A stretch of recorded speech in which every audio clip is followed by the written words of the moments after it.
Hey guys, and welcome to the second episode of the Stone Age Gamer. Today's episode is called Radical Retro Archives, Promos and Commercials from the Yesteryear. Enjoy!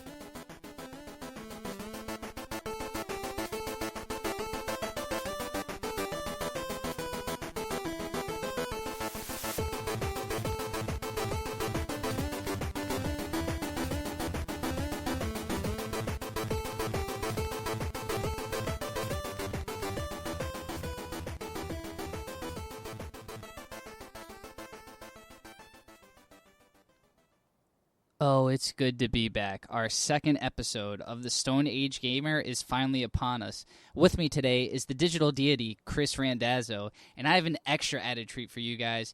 We added an extra chair into this podcast because really, Chris and I just thought it wasn't fun enough. So we got the next best thing to Daniel Bryant, the wrestler that there was. We got his cousin, Daniel Ryan. Dan, I know you're with us right now, so why don't you go ahead and introduce yourself to the audience so, they just get to know you and feel how awesome you are. So go ahead. Well, good evening, gentlemen. I am honored to be the third chair on this podcast. I was really, really stoked when Chris got a hold of me on Facebook and said, we're thinking of adding a third chair to this podcast. We just recorded it. We thought we could use a little something extra, and I'm just tickled that that I was the one that he thought of. That really honestly means a lot to me. I've been wanting to do a podcast for quite some time. And it's just really cool. I'm really excited to be a part of it. Awesome. And I frequently think of you. Aw, Bromo, man. Well, we're happy to have you, and we're going to hop right into today's topic because I'm really excited for it. If you didn't catch the intro, we're going to be talking about promos from the yesteryear, going all the way back to Atari, arcade stuff, all the way up to probably the PS1 era, and then we're going to cut it off there because anything else just isn't us. So, why don't we get started? And Chris, I think you have some really cool stuff for us, so why don't you go ahead and tell us? Sorry, I was on mute, and boy, I hope that's chocolate on my hand. Anyway, yeah, it's totally chocolate. Thank goodness. Whew, we do cloth diapers in this house. Man, all right.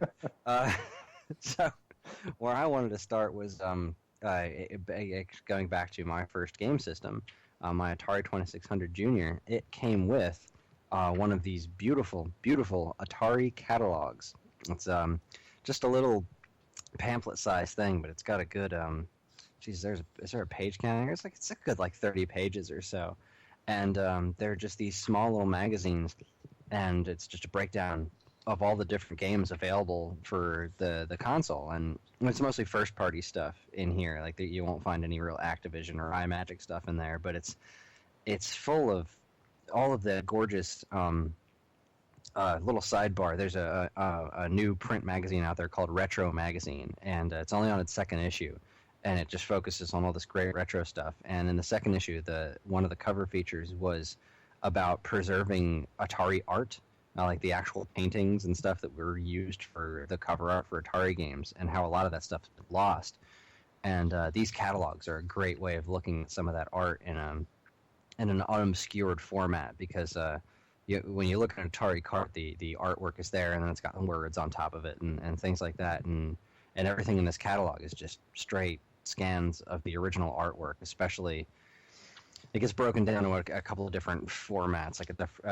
You've got skill gallery, classics corner, sports arena, racetrack, learning center, and they all break down the games as to what types they are, and then you'll go. The first game in here is video pinball for the skill gallery, and it's this beautiful 2-page spread of the painted artwork from video pinball. And it's this particular one, this is the 1982 version, but they made these catalogs going all the way back to, I have one here from 78, where it was a little bit smaller and the artwork was different. It's got these hideous cartoon renditions of one of them is for the game Space, where it actually says "May the Force be with you" on it. It's wonderful because it really has nothing to do with Star Wars. But are either of you guys familiar with these catalogs? Am I the only one that knows these? Or I've seen them in passing. I've never actually had one in front of me to really admire. So you're talking about some pretty cool stuff. Well, I had one, and I don't really have any good reason to have had one of these catalogs as a kid. I never owned any version of the Atari growing up. My first video game system that I had was a Coleco, and I adored everything about the Coleco. I loved Mousetrap and Smurfs and all the ridiculous controller that it came with and all that.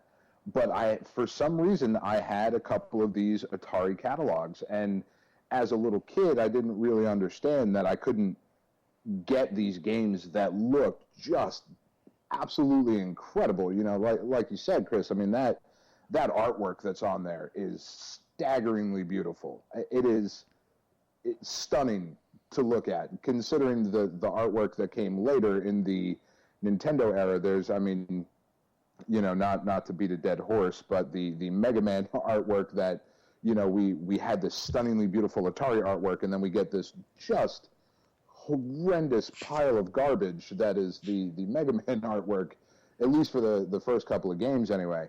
You know, just as a kid, I would look through this catalog and have visions of what these games were going to be about. You know, I have no idea where I got this thing. It could have taken it from a friend. I mean, I had cousins. None of them had Ataris when I was a kid. I had no idea where it came from, but a very, very cool piece of promo from back then. Well, what's interesting is that the ColecoVision had a 2600 adapter, so it was actually possible for you to play these games on your ColecoVision had you gotten the 2600 adapter, which was boy did we live in a different time back then, huh? When seriously, a competing console had an adapter. I mean, it wasn't sanctioned by Atari in any way, shape, or form. I mean, could you imagine grabbing an adapter to be able to play Dreamcast games on your PlayStation 2? Or, not at all. That's that.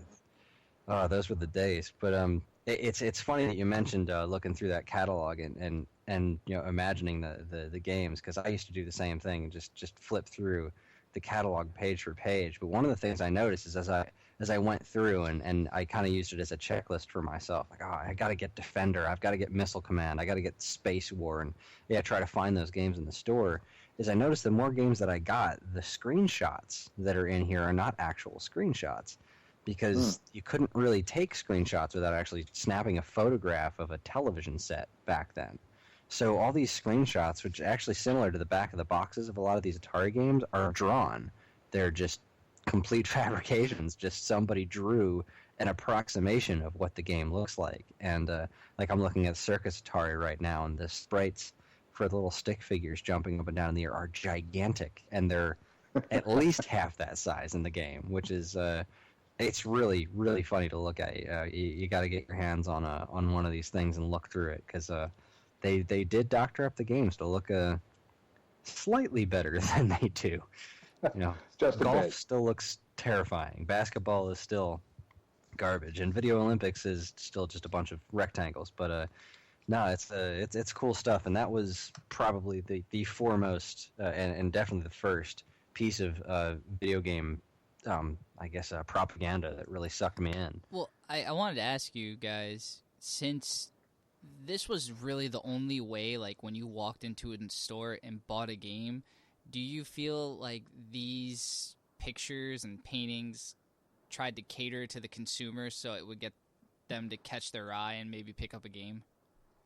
Oh, absolutely. I mean, you could say the same thing with album art from back in the day when selling music. It was all about, you couldn't properly sample any of that stuff in the store. They didn't have record players with headphones out that you could, you know, sit and listen to the music. You'd, you know, buy it based off of these covers, and a lot of that stuff with the Atari games was all about, you know, what can we do to make this stuff stick out on the shelf? That's why there are all these bright colors. And then you look at third parties like iMagic, and they would make their boxes chrome, or other third parties would make their cartridges and stuff shaped differently. So yeah, it was an absolute nightmare for retailers. But anything that anybody could do to make their packaging stick out for consumers was a huge bonus. All right, cool, awesome. Yeah, I totally agree with that. You know, they needed to do stuff to try and make this marketable to kids and parents so it would stick out and hopefully pick up a purchase. But let's move on to Dan. Dan, what do you have for us as far as promo material goes? Well, the one that stuck out to me, as soon as I saw what the topic was going to be for this, I jumped on YouTube and started going back through just a ton of old commercials, and there was some really just honestly ridiculous commercials for these games back in the day. I mean, the Zelda rap. Zelda rap. I knew you were going there. Is just absolutely bananas. The whole concept of it is fascinating, and the Zelda 2 commercial of the live action dude running through, yelling Zelda, and gets to the end and he's banging on a television. We know it's a television. I guess they were trying to make it seem like it wasn't a television, but it's obviously he's banging on the game screen. Just this weird thing, and the one that I almost wanted to talk about the most was I believe it was the Yoshi's Island one, where the guy is just stuffing himself in what appears to be a stereotypically offensive Italian restaurant, and just this ridiculously obese gentleman says he has no room for anything else, and they ask him not even another bonus level, and he shovels this bonus level in and explodes in green funk and slime all over the patrons of this restaurant. Not really sure how that was supposed to convince me to buy Yoshi's Island, but the one that really stuck out to me was the Sega commercials back then for the Genesis. The Sega does what Nintendo don't commercials. Now, truth be told, I had a Super Nintendo and not a Genesis. I never owned the Genesis. I have, for some reason, I have a couple games from there. I think they might actually be yours, Chris. I have a couple Genesis games for some reason. Never have I owned the system, though. But those commercials were so good at painting Sega as this kind of rebel, cool company. Sonic was a much cooler mascot, and the games seemed so much cooler and edgier, I suppose, is what they were going for. Definitely edgy, yeah. Just that tagline of Sega does what Nintendo don't. And I remember being the Nintendo defender that I was back then, of trying to defend the decision on the part of Super Nintendo to not include blood in the first Mortal Kombat, right? To change it to sweat. And never did I feel less cool and most envious of my friends and family members that had a Genesis, that when I had to deal with the sweaty Mortal Kombat fighters. At least your game was playable. That's what I brought it down to. The game was playable. The Sega one was not very playable. Actually, I remember my friend Greg had it, and I would go over to his house and play the Mortal Kombat. It was slow. It was clunky. It was just awful. Yeah, it was awful, but it was bloody once you put in the code. Right. But man, oh man, did that even itself out with Mortal Kombat 2, because it really did. SNES Mortal Kombat 2 was amazing. It really it was just an absolutely fantastic game. But that, I stuck with Nintendo because of the superiority of the actual games. I thought the Sega commercials were way cooler. The blast processing and Sonic go super fast and everything's super cool. But the games on the Nintendo were just so much better. I mean, Sega always seemed to me, even back then, I mean, I was, we're talking early 90s, so I'm 10, 11 years old at that point. Even back then, Sega seemed to be a marketing company as opposed to a game company. Well, yeah, and they had like the Sega Scream, which was genius. Sega. It was. Oh, absolutely. You couldn't get much more simple than that, but it seemed so cool at the time. And even I was also a huge Nintendo kid, and my friends had Segas, and that was just one of those marketing campaigns that Sega Scream. It was undeniably cool, but then you had. Nintendo went through all these different kinds of things because Sega jumping on the Sega does what Nintendo don't. I mean, you don't really. I mean, I honestly can't even recall any ads for Master System, and it was really when the Genesis was going up against the NES with the Sega does what Nintendo don't, because they were showing Altered Beast and Outrun and I think Hang On too, but all these games that were really close to arcade perfect as opposed to what you were getting. Afterburner. Yeah, was an Afterburner. one That of was those? another big one. Absolutely, Afterburner was. Yeah, because that game looked amazing on the Genesis. Oh And, yeah, seeing sounded that stuff. terrible. Oh, yeah, the Genesis had that just unique tinny sound to it. It was very when used properly, it was extraordinarily cool. But a lot of the games, but yeah, Nintendo also had their little slogans like after it was now you're playing with power with the NES, and then they moved on to now you're playing with power, superpower, and the whole play it loud thing where they tried to get really extreme. And I think that's where that Yoshi's Island commercial comes from, was during their play it loud era when all their commercials were just nasty. And there was like, I remember this picture of a jar full of bitten off fingernails in a magazine ad I saw once. I can't even remember what game it was for, but Nintendo was doing all these gross ads at that time because they were trying to be extreme. There's a pretty bizarre one for Super Mario RPG where it was a bunch of kids sitting around, more like teenagers sitting around, and a grandpa was telling them the story of Super Mario RPG.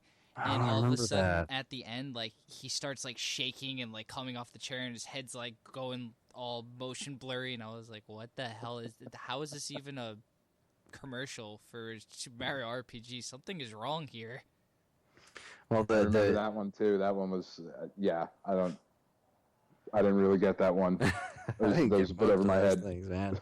The Nintendo one that really got me, though, was the one that really clicked for me was when they were doing the Best Play Here, because I think the tail end of that was Super Metroid, but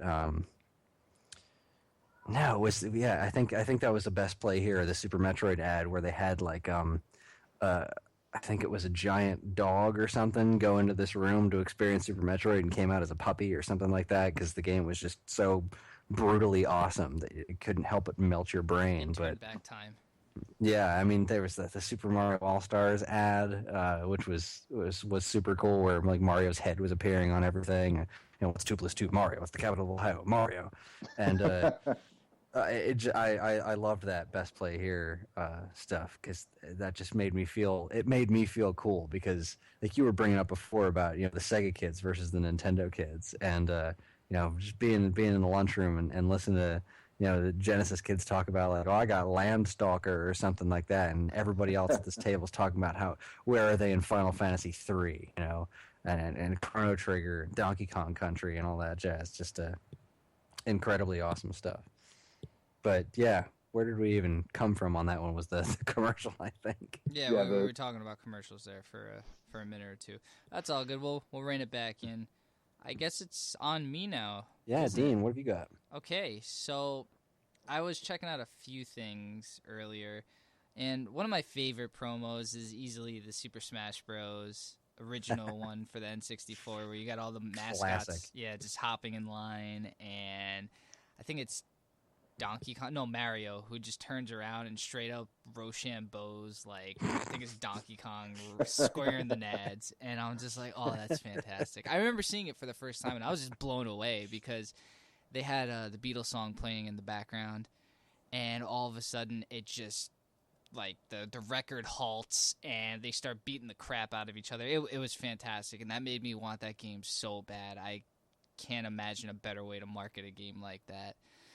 Aside from that, every Toe Jam and Earl ad that I've ever seen in a magazine made me want it every time. I love Toe Jam and Earl. They have a special place in my heart for being incredibly stereotypical aliens, but I always loved seeing ads for them. And Hold on. It wasn't the Beatles, it was the Turtles. Turtles? So happy together. Yes, thank you. Yeah, that's the Turtles. I apologize. But yeah, there was that, and there was one more thing. Let me see if I can remember. Oh, yes. Chris, I brought this up to you last week. The Star Fox ad in that issue of Nintendo Power that I actually bought thanks to you because you showed me that it was available. Oh, good. Yeah, that was absolutely my pinnacle of promo stuff where they have the Muppet versions, I guess you'd call it, of all the Star Fox characters lined up, and it's a advertisement for Star Fox, and it looks so cool because they're not drawn, they're not CGI, they're straight up realistic looking like Muppets, and it looks so cool to me, and it was such a bizarre thing to see back then because all the drawings and stuff you saw were merely like an idea that someone had. These were physical representations of these characters, and that was just such a cool thing because I don't think I ever saw anything like that before. So that's probably number one on my list for promos. Oh, and the last thing, which I guess is a little bit more common, was the cheat code mags of the yesteryear that have all but vanished now. I don't think there are any more cheat code mags, are there? Not dedicated entirely to cheat codes. Oh, you know what? There might still be some format of tips and tricks that comes out in a big omnibus format once a year or something. See, I remember when that was monthly and stuff. Oh yeah, that's well, because cheat codes were so much bigger. Hey, the internet exists. You want to look up a way to beat something, just game facts on your phone, and you're caught up. But I will say that another shameless plug for Nintendo Force Mag. Nintendo Force brought back the classified information section from Nintendo Power, and they have a page dedicated in each issue to codes and/or secret tricks in games. I like it. And you guys should go pick up Nintendo Power because it's awesome. But I'll save that to the end. God, Chris, shamelessly plugging Nintendo Force. How can you? Anyway, can we get like a ding or a bell sound every time Chris shamelessly plugs Nintendo Force? I think that I'll work on that. I'll definitely get the cash register noise in there. It'll be great because the whole $0 sire is doing it. That what you're saying though with that classified info though, I remember as a kid looking through these game magazines and seeing cheat codes for games that I didn't have, and I immediately would then start bugging whoever I was with to take me to the video rental store in my town where I grew up so I could rent this game because I was like, oh, look, I could get through this game no problem tonight. Look, I'll just beat the game. Here's the cheat code. Right? It totally sold me on these games that I would have no interest in playing otherwise. But it's like, oh, I can cheat? Awesome. I'm in. Let's go get Foxanadu or however the hell you say that name of that game. I actually know this one. That game is pronounced Fazanadu because it is actually a sequel to a series of games in Japan called Xanadu, and that was the NES version. Where in Japan, the Famicom version of Xanadu, and Fazanadu was the name, and they just didn't bother translating it when they brought it over to America. The more you know. Ladies and gentlemen, Chris Randazzo, the digital deity. This is why I'm friends with you, still to this day, all these many years later. In case you're on Jeopardy and they ask. So that I can no longer say Foxanadu like a tool. I can say Fozanadu or whatever you said. That is awful. Actually, this is a perfect time to get towards wrapping this up. The last thing I wanted to mention was, do you guys remember any events from back then that were notable, whether you were at them or you saw a commercial for them or you read a magazine ad about something like that? It could be, something you mailed in for or, a tournament or something. I just want to hear some stuff because you guys have a bit of an age difference with me, so I just want to hear a few different things about this. Well, I mean, I'll just say that one of the cooler things that I remember, well, first off, who could forget The Wizard? I mean, that was a gaming event, that Fred Savage movie from back in the day. That's essentially a super long Nintendo commercial.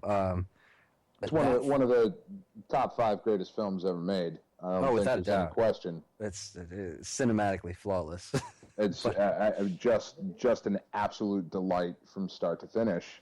Honest to God, I still love watching that movie. It brings back so many memories, and it was super fun because it played off of this culture that didn't really exist, but you kind of wanted it to. Because absolutely. Yeah, back in the day, arcades were the kinds of things that everybody went to arcades in the 70s, and even to an extent the 80s. You would see adults and kids and teenagers and everybody in arcades. But by the time The Wizard came out, that was no longer the case. But they still had this, like when they were traveling, hitting the road across the country, they'd go into places and have like a Play Choice 10 machine playing Double Dragon in it, and these two businessmen playing it, and that never really existed, but I always wanted it to when I was a kid. But to get to my point, the Wizard, that thing in itself was an event. But at the end of the Wizard, there was Video Armageddon, that crazy tournament at the end, and every kid wanted to be in that. That was the coolest thing ever. And they got to play Mario 3 for the first time, and that was great. And then Nintendo actually did a few of those kinds of events. And, that's where the insanely rare holy grail of collecting video games, the Nintendo Championships cartridge, came from. And really, just competition carts in general were really what I'm getting at. Like, I remember competing in the Donkey Kong Country Blockbuster tournament and Super Star Fox Weekend, and you could actually order those carts for $40 out of the back of Nintendo Power, and nobody did because there were just these special condensed versions of the games, and of course now they're worth into literally thousands of dollars to track down these games in perfect condition because there's so few of them out there, so few people actually bought them. But competition cartridges and those kinds of things, you'd see them advertised in magazines. It's not really the kind of thing that happens anymore because of the digital age and even stuff that's gone a step further with stuff like Evo and all sorts of actual game competitions. But these proto game competitions, that kind of stuff, always stuck out at me as these just great events, and you felt like it was this big. You were part of this big thing, and I don't know. I love the hell out of those. I absolutely love that stuff. No, it's awesome, Chris. Dan, what about you? I remember as a child getting so excited for Mortal Monday when Mortal Kombat was going to be released, and we've kind of already covered the disappointment that was the sweaty version, but just this. I mean, I can remember very clearly walking into my local arcade as a kid, going to play Street Fighter 2, and out of the corner of my eye on the way through the arcade in the Deptford Mall in Deptford, New Jersey, this arcade that's not even there anymore and hasn't been for probably 20 years at this point, walking back to the Street Fighter 2 machine and out of the corner of my eye just seeing this machine, and it was Mortal Kombat, and looking over, and the first thing I saw of this game was Sub-Zero's fatality. And I was a Mortal Kombat fan from like instantaneously. That was the coolest thing I had ever seen. Now, I have since come to my senses and have fallen back into, just an absolute love fest with the Street Fighter series. But those magazine ads that would say Mortal Monday, it's coming. I believe it was in September. September 29th sticks out in my mind. Somebody, I'm sure, can fact check that. I probably should have, but just didn't. But I remember this just very clearly, getting so excited to play Mortal Kombat at my house. I just could not wait. We would talk about it at school of, all right, I'm going to get it. I've got it. I'm going to go to Funko Land and I'm going to pick up Mortal Kombat, and everybody's coming over to my house and we're just going to play this game until we just die from exhaustion. Right. And we came pretty damn close. I must say, we had just, 15, 20 kids in my bedroom playing this game just nonstop. And it was just awesome. And I don't know that I have ever been as excited for a game since that time. I mean, I still get very excited. I can't wait for the new Metal Gear Solid to come out later this year. I'm really excited for that. There's Guacamelee Super Turbo Championship Edition that's coming out that I'm really stoked for. But that level of just I just couldn't believe it was happening. Just could not get my little mind around the fact that this unbelievably beautiful game at the time, that I was going to get to play that on my Super Nintendo. Are you serious? That shouldn't be real possible. people in it, you know? Yeah.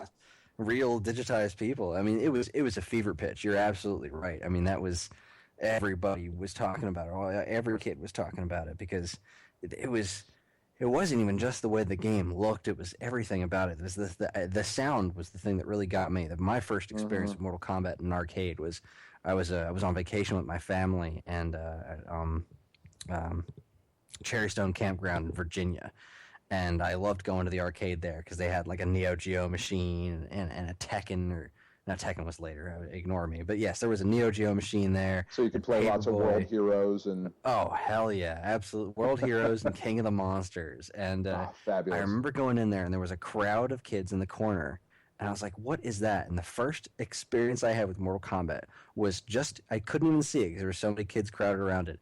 But I heard someone fighting Goro. And when he picked you up with the bottom two arms and started pounding you at the top, and it was just boom, boom, boom, boom, this incredibly loud noise. And they had the machine's volume just cranked, absolutely cranked. And I was like, what is that noise? That sounds amazing. And you hear all these screams and like everybody reacting to this, the guy lost to fighting Goro. But man, that was just incredible. And then when I, caught my eyes, Scorpion yelling, "Get over here," and ripping his mask off and burning people alive. And it was the coolest thing ever. And, like Dan said, being able to take that experience home. And I guess it didn't bother me as much because my favorite character was Scorpion. Because, what the coolest thing about Scorpion besides the spear was his fatality, and it didn't involve any blood, so I was cool with it. Scorpion became my favorite after getting the Super Nintendo version. Sub-Zero was my guy in the arcade, and then I got it home, and I was like, well, that sucks, so I guess I like Scorpion now. And Scorpion's been my favorite since. I love how they kept that fatality they invented for the Super Nintendo version, where he freezes you and shatters you. Yeah, 'cause that's actually a pretty gruesome way to go. But it really is. But I mean, when you're, I can't remember the exact age. I mean, 12 or 13 maybe when that game came out. It was September 13th, 1993. By the way, September 13th. I was relatively close. I'm relatively impressed there. Okay, I was 12 when that game came out, and I was just completely crushed that I couldn't rip a dude's head off. Yeah, I absolutely just demolished me. Thought it was just the worst idea ever. But Mortal Monday, that definitely goes down in history. It's going to be a real tough thing for something to top that. It's going to be tough for me to even follow up this conversation now. Mine is nowhere near as cool as that. It's actually kind of neat because it's the first time I ever decided to enter any sort of competition for a video game. It was actually for Mario Golf on the Nintendo 64. I remember opening it up, and there was a little ad on the back that said, at the end of your game, put in the code and put it on the website, and we'll send you a prize if you get high enough. And I was like, yeah, okay, I'll do that. Just little me like, yeah, that sounds good. Okay, I'm gonna do that. I love the voice for young Dean and what sounds like a strange old man telling you to enter a code. That's Mr. Nintendo for you right there. You're welcome. But anyway, yeah, so a few months passed, and I kind of forgot about it, and I got a thing in the mail from Nintendo, and it had a little Mario Golf pennant on a string, and it was legit the greatest thing I've ever gotten anywhere before. Like, I was in awe. I wore it everywhere. I was like, I won this in a tournament for Mario, because I'm the best. I'm the best in Mario Golf. The best ever. And I am the best Mario golfer there has ever been. Yeah, dude, and I've got a pin to prove it. And you know what? Like, legit, that made me, like, kind of figure out, like, the internet in a whole new way, because I did that just from putting in a code and giving them my address. And I was like, that's really, really cool, because that was the first, like, I guess, real experience I ever had with the internet in that sort of way where, you put something in, you give them your information. It's like, oh, yeah, this will just show up on your doorstep. We put you in the system. And I was like that was just so cool to me that you could do that. Now that's small potatoes, but back then that was kind of cool because I don't even think it was 2000 yet. So yeah, I was running on dial-up, man. That was some serious stuff back then. 56K so modem, man. Yeah. Oh man. Yeah, It's funny hearing you talk about sending something in via the internet, and I remember being a kid and wishing that I was able to send in for the Activision patches for my Atari games, because I used to be able to send in and get like patches for your coat for these for Activision games or Atari games. Patches were a thing back then. I remember seeing those. Yeah, that's some cool stuff, man. Yeah, they're really neat. I always wished I had some of those.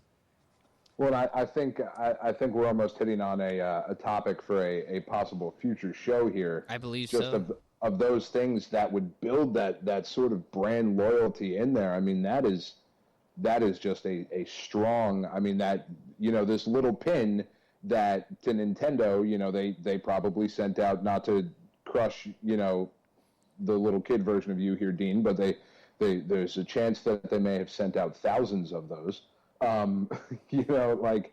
But that built that brand loyalty, for you, and that's a really awesome thing, and I think that's something maybe we can explore in a later episode. Oh, totally, yeah. That's fantastic. Yeah, absolutely, because there's a lot of that stuff, and really a big question mark as to why more of it isn't done today.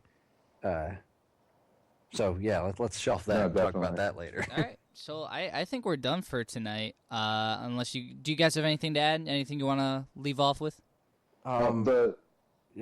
The last thing that I wanted to mention, just kind of as we were looking through our show notes, one of the things that stuck out to me, talking about these relics from the past era.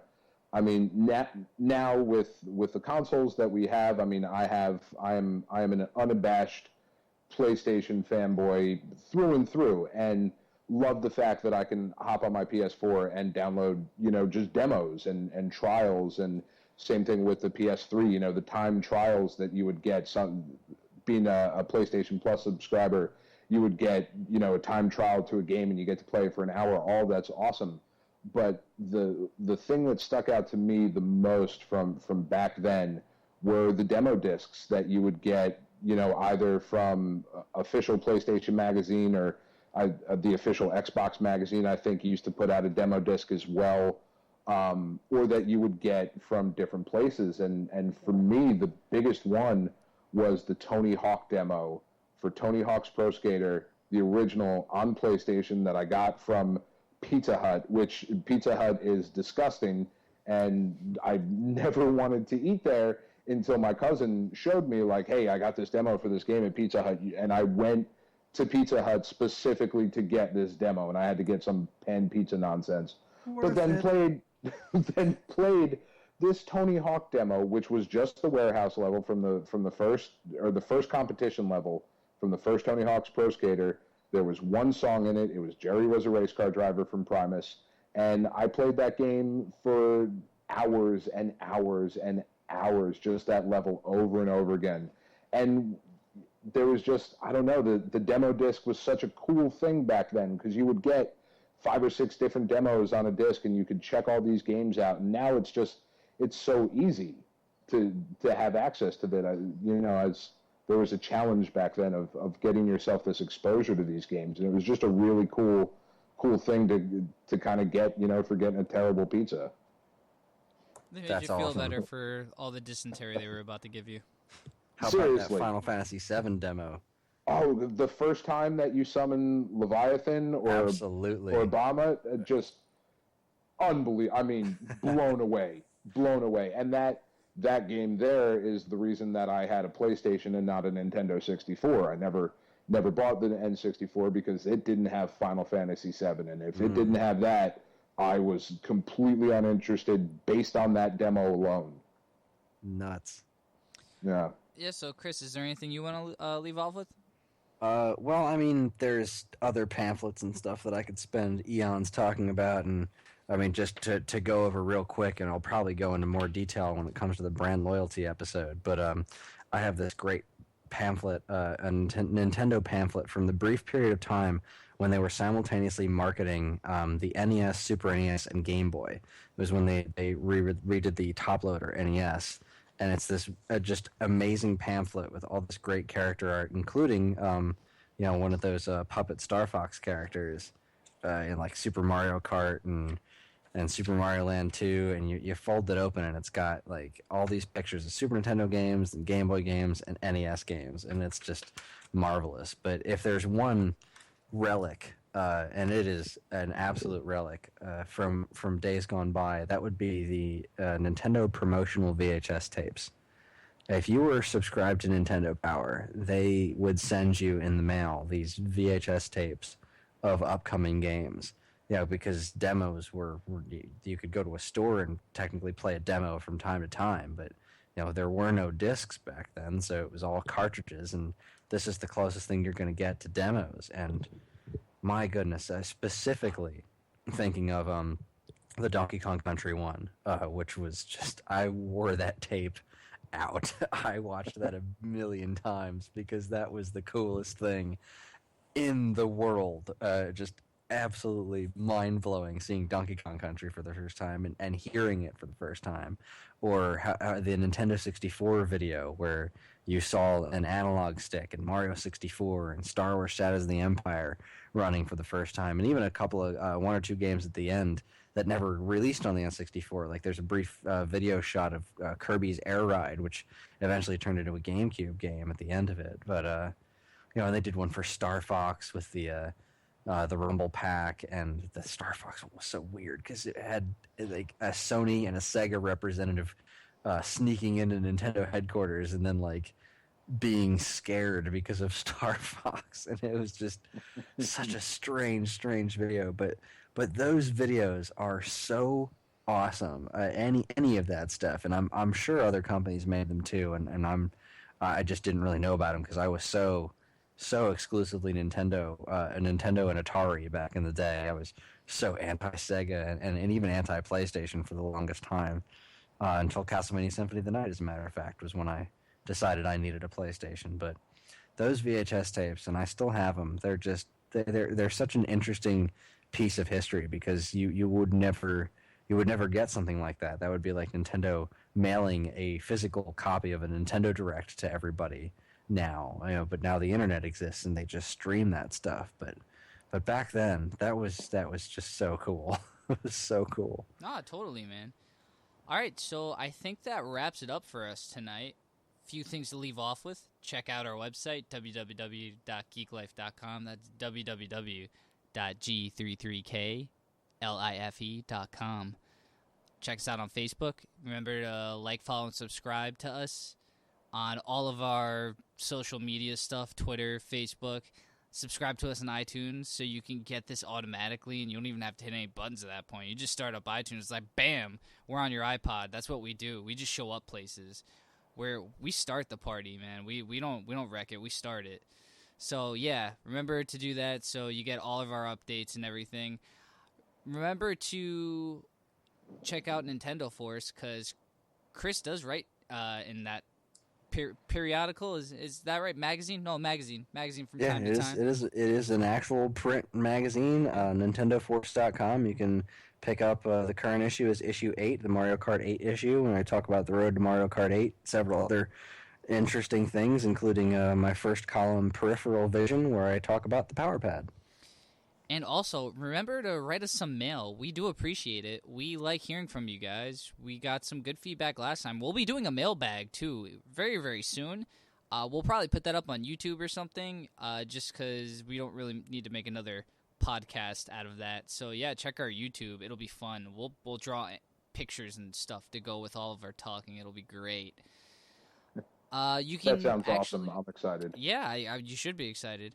So, yeah, basically the way you can do that is you can look in the channel, on the website for our show notes, and we'll include our email. Or you can just go to the nice contact us button on our website at geeklife.com. That's www.g33klife.com. So, I'm Dean DeFalco. With me tonight was Chris the digital deity Randazzo, Thank you. and Daniel Ryan, cousin of Daniel Bryan. Paid a lot of money just to get him here, so you guys better appreciate this. Been a pleasure, gentlemen.